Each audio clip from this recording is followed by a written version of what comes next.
Notre anime commence lorsqu'on aperçoit une jeune fille nommée Kanade Suzu en train de faire des achats de sucreries. Pendant ce temps, elle se fait épier par une étrange créature avec un aura maléfique. Et cette créature invisible pour la majorité des gens, est un Ayakashi. Bien que la plupart sont inoffensifs, certains Ayakashi attaquent les humains pour dévorer leur énergie vitale. Afin d'exterminer ces Ayakashi malfaisants, les ninjas exorcistes ont pour mission de protéger les gens de ces esprits malveillants et de les exorciser. Matsuri Kazamaki est un ninja exorciste né de la prestigieuse clan des ninjas des Kazamaki et qui est l'ami d'enfance de Suzu. Suzu, elle, a toujours la faculté de regarder les Ayakashi mais ignore cependant qu'elle est une prêtresse des Ayakashi, un individu doté d'une immense vitalité qui attire les Ayakashi désireux de se nourrir d'elle. Alors Matsuri considère tous les Ayakashi comme menaçants et souhaite garder Suzu loin d'eux que possible. Ce qui la contrarie, elle, qui considère les Ayakashi comme ses amis. Ce jour, lorsqu'elle déguste ses sucreries, l'Ayakashi à l'apparence de chat qui l'épiait auparavant, continue de le surveiller et souhaite le dévorer. Et plus il continue de le regarder, plus son envie devient grande. Mais brusquement un moulinet lancé dans sa direction vient se loger sur la branche d'arbre sur lequel il se tenait et fut capturé par Matsuri. Lorsqu'il apprend qu'il vient du clan Kazamaki, il lui demande de le lâcher prétendant qu'il est le grand Shirogane. Suzu remarque les agitations pas loin puis reprend Shirogane. Elle demande pourquoi il martyrise ce chat. Il répond que c'est un Ayakashi avec l'apparence d'un chat. Suzu affirme qu'elle le sait déjà. Matsuri ajoute que même si son aura est faible, il reste quand même suspect vu qu'il était caché tout en le regardant bizarrement. Suzu n'était pas convaincue et pense qu'il voulait juste jouer avec eux. Lorsqu'elle était sur le point de partir avec Shirogane, Matsuri le rattrape à toute vitesse et lui demande de ne pas interagir avec les Ayakashi. Mais au moment où il continue de parler, il remarque quelque chose d'étrange. C'est que Suzu avait pris des cuisses, ce qui contrarie fortement cette dernière. Suzu décide de relâcher Shirogane dans un endroit sûr et trouve que Matsuri a beaucoup changé, lui qui aimait pourtant les Ayakashi auparavant. Juste après, Matsuri est parti affronter une araignée à tête humaine qui a causé des accidents sur les autoroutes récemment. Et même si cet Ayakashi semble être coriace, Matsuri en vient à bout facilement grâce à une technique ninja de vent de leur famille puis l'exorcise avec la technique tourbillon de fleurs,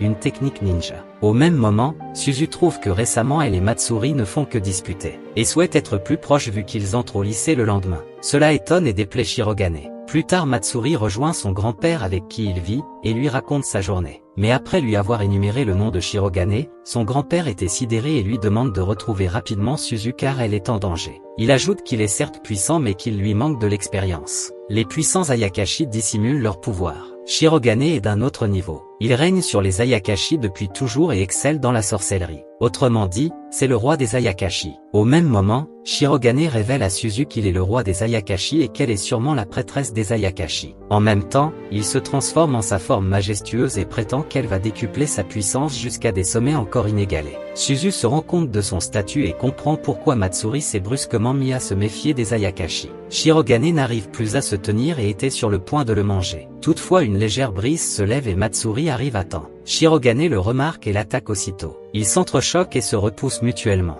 Matsuri ne lui laisse aucun répit et contre-attaque aussitôt. Mais Shirogane parvient à parer ses coups et dit qu'il ne pourrait jamais le battre. Il essaie de le trancher, mais il se substitue à un tronc d'arbre. Shirogane le repousse d'un coup sec qui le projette en arrière brisant également son épée.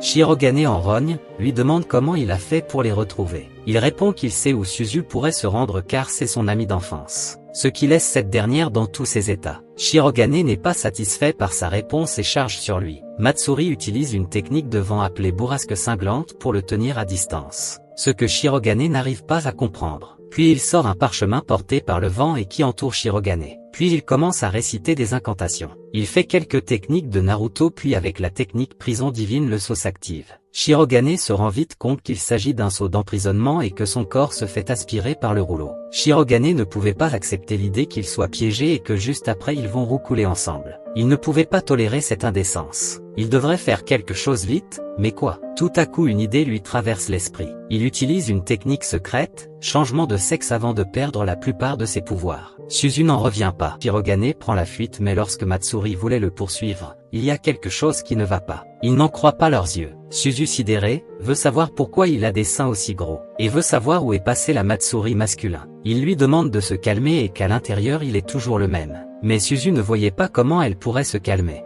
Dans la soirée, Shirogane trouve qu'il a lamentablement échoué, lui qui voulait augmenter sa puissance. Cependant il pense qu'au moins il a empêché une quelconque relation entre Suzu et Matsuri. Matsuri lui, de son côté, admirait son nouveau corps sous tous les angles et trouve que c'est tellement agréable. En même temps Suzu qui était venu lui rendre visite, le surprend en train de s'amuser avec son nouveau jouet, causant ainsi des malentendus. Le jour d'après, Matsuri et Suzu se rendent au lycée ensemble. Et comme son grand-père connaît la directrice de l'établissement, ils ont pu arranger le problème de Matsuri. Sur le chemin, Suzu trouve que sa transformation ne semble pas l'affecter. Matsuri la rassure en disant qu'il savait qu'être ninja exorciste devrait l'amener à être confronté à des situations comme celle-ci, et qu'à l'intérieur il reste un homme. Maintenant la priorité c'est de trouver Shirogane pour annuler le sort. Puis il lui conseille de se tenir à l'écart des Ayakashi car certains d'entre eux comme Shirogane font semblant d'être faibles. À l'école, tous les garçons étaient subjugués par la beauté et le corps de Matsuri. Soudain il sent la présence d'un Ayakashi et s'en va aussitôt. Suzu qui était avec ses amis était intrigué et décide de le suivre. Dans la cour, il rencontre Shirogane. Ce dernier affirme que s'il est venu à lui, c'est pour qu'il annule le sceau d'emprisonnement. Et s'il retrouve sa vraie forme, il pourrait défaire le sort qu'il lui a jeté. Mais Matsuri refuse sous prétexte qu'il s'en prendra à Suzu. Alors Shirogane lui annonce qu'il a brisé le sceau d'un Ayakashi scellé depuis 200 ans. Mais lorsqu'il demande à l'Ayakashi d'apparaître, rien ne se passe. Ce qu'il trouve étrange vu qu'il devrait l'aider à lui dérober le parchemin. En même temps, ils entendent un cri pas loin. Shirogane était choqué qu'il s'en prenne à sa proie. L'Ayakashi le trouve savoureux et en déduit qu'elle serait la prêtresse Ayakashi. Il passe à l'action mais Matsuri réagit vite et la déplace. Toutefois l'Ayakashi continue de les attaquer et Matsuri continue d'éviter ses coups. Puis grâce à la technique, faucille mortelle, de l'école Kazamaki, il le met hors d'état de nuire. Shirogane n'en revient pas qu'il le batte en un seul coup, et trouve qu'avec ce corps, il n'a pas assez d'autorité sur les Ayakashi et qu'il a sous-estimé Matsuri. Dans la soirée son grand-père s'absente pour un assemblée et pense qu'il devrait aller remercier la principale pour l'avoir accepté dans cet établissement. Juste après, Matsuri se rend lui aussi dans la salle de bain. Là-bas il pense à sa journée chargée d'émotions et des reproches de Suzu sur son comportement féminin. À la fin, elle trouve que c'est très difficile d'être une fille. Alors il décide de faire beaucoup plus attention la prochaine fois. En même temps il entend la voix de Suzu qui l'appelle dehors. Matsuri ouvre la fenêtre et lui fait savoir que les Ayakashi sont beaucoup plus actifs la nuit pour qu'elle se promène seule. Mais Suzu ne prononça aucun mot, ce qui intrigue ce dernier. Suzu dit qu'elle est inquiète au sujet du rouleau qui contient la puissance de Shirogane, puis lui demande s'il pense qu'il reviendra le récupérer. Matsuri répond que oui et la rassure qu'il l'a toujours sur lui, et s'il se pointe, il lui fera sa fête. Mais après avoir appris que le rouleau se trouvait auprès de lui dans le bain, la voix de Suzu changea en celui de Shirogane qui était fier de l'avoir trouvé. Il reprend ensuite sa forme miniature de chat tout en créant un écran de fumée et réussit à voler le parchemin. Shirogane le traite d'imbécile et ajoute qu'il suffit de prendre l'apparence de Suzu, et il baisse sa garde. Shirogane s'enfuit avec le parchemin et prétend qu'une jeune fille nue n'oserait pas le poursuivre. Alors c'est le moment de briser le sceau. Mais contre toute attente il voit Matsuri le pourchasser sous cette forme, ce qui ôte complètement les mots de sa bouche. Il trouve qu'il n'a aucune pudeur et même s'il est un garçon à l'intérieur, ça reste toujours un comportement honteux. Matsuri se revêt de sa tenue de combat après avoir fait quelques techniques ninja. Ensuite il utilise la technique Shuriken du vent démoniaque pour l'attraper et reprendre son rouleau. Pendant ce temps Suzu était chez lui à fantasmer sur sa relation avec Matsuri. Soudain elle attend la voix de Shirogane pas loin. Il demande à Matsuri de l'épargner et qu'il n'oserait pas s'en prendre à un si mignon chat que lui. En même temps Suzu arrive et lui demande de ne pas exorciser Shirogane. Et s'il le fait, il ne pourrait peut-être plus redevenir un garçon. Shirogane profite de la gentillesse de Suzu pour confirmer ses propos. Mais Matsuri dit qu'il doit l'exorciser et lui demande d'écarter. Shirogane, lui, pense que sa technique irrésistible vient d'échouer. Matsuri ajoute qu'il n'a pas le choix même si cela pourrait le condamner à rester ainsi. Il se prépare à l'exorciser quand soudain Suzu revient à la charge pour l'en empêcher. Elle lui demande de ne pas abandonner aussi facilement et que c'est de sa faute s'il est devenu une fille. Alors il ne doit pas l'exorciser. Suzu très têtu, Matsuri change finalement d'avis puis décide qu'à partir de maintenant, Shirogane devrait vivre chez lui vu qu'il ne peut pas le libérer dans la nature. Ce qui étonne Suzu mais désenchante Shirogane. Merci d'avoir regardé cette vidéo jusqu'à la fin et si elle vous a plu et que vous souhaitez faire grandir cette chaîne n'hésitez pas à laisser un gros pouce bleu, à s'abonner et surtout nous dire dans les commentaires si vous voulez une deuxième partie. Salut et à la prochaine.